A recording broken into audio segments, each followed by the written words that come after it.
Следующий Институт евразийского диалога и далее Таджикистанский центр по правам человека. Уважаемые дамы и господа, как вы уже убедились, нас, таджикских беженцев, в Европе с каждым годом становится все больше и больше. Правительственная делегация и их фейковые представители гражданского общества в каждом своем выступлении здесь твердят о том, что мы террористы и экстремисты.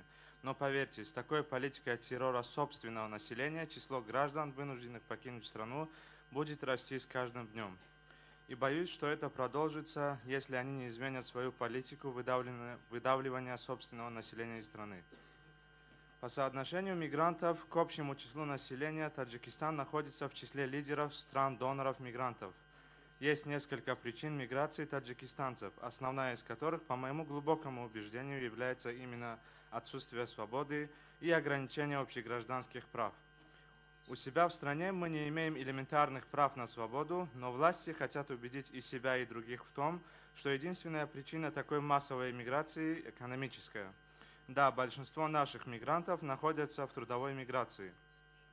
Но, к сожалению, наши граждане в основной стране пребывания России тоже лишены элементарных прав.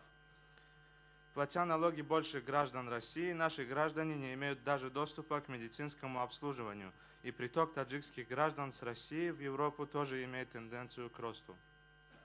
Даже находясь в Европе, мы защищены от давления таджикских властей не в полной мере. Оказывают давление на наших родственников, чтобы мы не говорили правду здесь. Вы все стали свидетелями, как реагирует правительственная сторона на наши выступления на этой конференции. И том многоуважаемый Зариф Ализуда до недавнего времени был омбудсменом в Таджикистане. И если такой институт так реагирует, что говорить о прокуратуре, МВД и КНБ?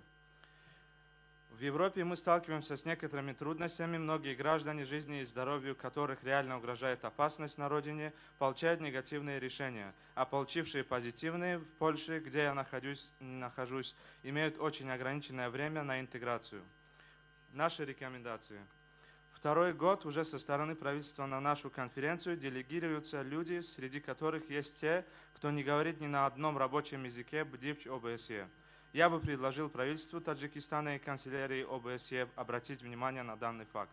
Странам Евросоюза рекомендовать более тщательно рассматривать кейсы таджикских просителей убежища.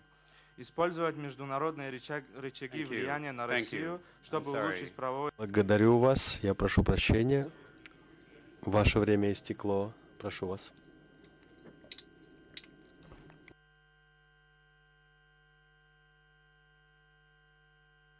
Следующее выступление.